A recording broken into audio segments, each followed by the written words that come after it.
আমরা মুসলিমরা মানি যে আল্লাহ লিখেছেন কদর অর্থাৎ নিয়তি। অনেকে এখানে আপত্তি জানায়, অনেক লোক এভাবে প্রশ্ন করে, মুসলিম অমুসলিম অনেকেই বলে আল্লাহ তো সবকিছু নিয়তি লিখে রেখেছেন যে অমুক লোক ভালো হবে না খারাপ হবে, সে কাউকে খুন করবে কি করবে না, বা কাউকে ধর্ষণ করবে কিনা, অথবা চুরি করবে কিনা, অথবা ভালো কাজ করবে কিনা, সে বেহেশতে যাবে নাকি দোজখে, সবকিছু আগে লেখা থাকলে আমরা কি করব? এখানে কার দোষ? যদি কাউকে খুন করি, আল্লাহ আমার কদরে লিখেছেন, আমি খুন করবো আর করে ফেললাম, এই দোষটা কার? দোষ তো আল্লাহ, তাহলে আমাকে দোজখে পাঠানো হবে কেন? আর এটা খুবই লজিক্যাল প্রশ্ন।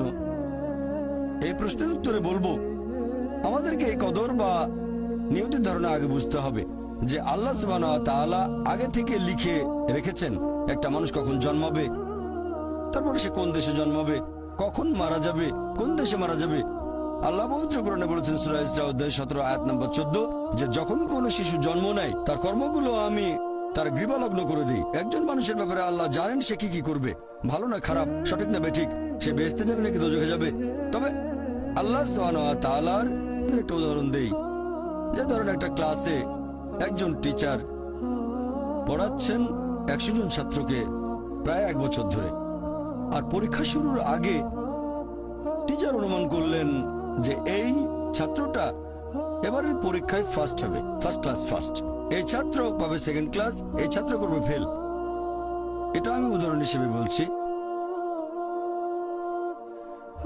এর কিছুদিন পরে পরীক্ষা হয়ে গেল, প্রথম ছাত্র হলো ফার্স্ট ক্লাস ফার্স্ট, এই ছাত্র সেকেন্ড ক্লাস, আর ওই ছাত্রটা করলো ফেল। এখন আপনাদের প্রশ্ন করি, যে ছাত্র ফেল করেছে সে কি টিচারকে বলবে আপনি বলেছিলেন যে আমি ফেল করব তাই ফেল করেছি? এখানে দোষটা কার? টিচারের নাকি ছাত্রের? কার দোষ? ছাত্রের। টিচার অনুমান করেছেন এই ছাত্রটা বাইরে ঘুরে বেড়ায়, ঠিক মতো ক্লাসে আসে না, সিনেমা দেখতে যায়, এজন্য সে ফেল করবে। ওই ছাত্র মোটামুটি মাঝারি, এই ছাত্র খুব মেধাবী, অনেক পরিশ্রম করে, তাই টিচার পরীক্ষা শুরু হওয়ার আগে অনুমান করেছেন এই ছাত্র হবে ফার্স্ট ক্লাস ফার্স্ট, এই ছাত্র সেকেন্ড ক্লাস, ওই ছাত্র ফেল। তারপর আসলে ওই ছেলে ফার্স্ট ক্লাস ফার্স্ট, এই ছেলে সেকেন্ড ক্লাস, আর ওই ছাত্র ফেল। টিচার অনুমান করেছেন, তার মানে এই না যে দোষটা টিচারেরই হবে। টিচার সবাইকে পড়িয়েছেন সঠিকভাবে, সমানভাবে। একইভাবে আল্লাহ সুবহানাহু ওয়া তাআলার আছে ইলমে গায়েব, তিনি ভবিষ্যৎ সম্পর্কে জানেন। কিছু জিনিস ঠিক করা আছে যে এই লোকটা জন্মাবে অমুক দেশে, জন্মাবে অমুক দিনে, আর সে মারা যাবে অমুক দেশে অমুক তারিখে, ইত্যাদি ইত্যাদি। তার পরিবেশ ধনী হবে নাকি গরিব হবে, তবে পছন্দটা এখানে আপনার। যেমন ধরেন 12 স্ট্যান্ডার্ড পাস করার পরে অপশন আপনার হয়তো ইঞ্জিনিয়ার হবেন, অথবা ডাক্তার হবেন, বা একজন আইনজীবী। এখানে পছন্দ আপনার, ঠিক করলেন আপনি হবেন ইঞ্জিনিয়ার। এখন আল্লাহ এটা আগে থেকেই জানেন যে 12 স্ট্যান্ডার্ড পাস করার পরে আপনি ইঞ্জিনিয়ার হওয়ার চেষ্টা করবেন, তাই আল্লাহ আগে লিখে রেখেছেন। ব্যাপারটা এমন না যে আল্লাহ লিখে রেখেছেন বলে আপনি বেছে নিচ্ছেন, যেহেতু আপনি এটাই বেছে নেবেন তাই আল্লাহ আগে লিখে রেখেছেন।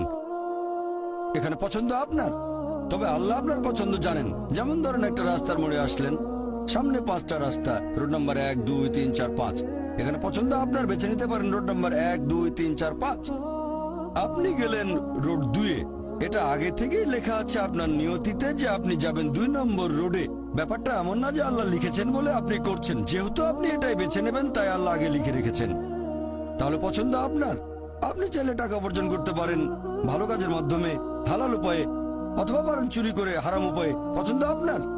ধরেন চুরি করলেন, এটা আপনার সিদ্ধান্ত, তবে আল্লাহ আগে থেকে জানেন যে এই লোকটা সহজে টাকা পেতে চায় তাই চুরি করবে, তাই আল্লাহ আগে লিখে রেখেছেন যে এই লোকটা 25 বছর বয়সে চুরি করবে।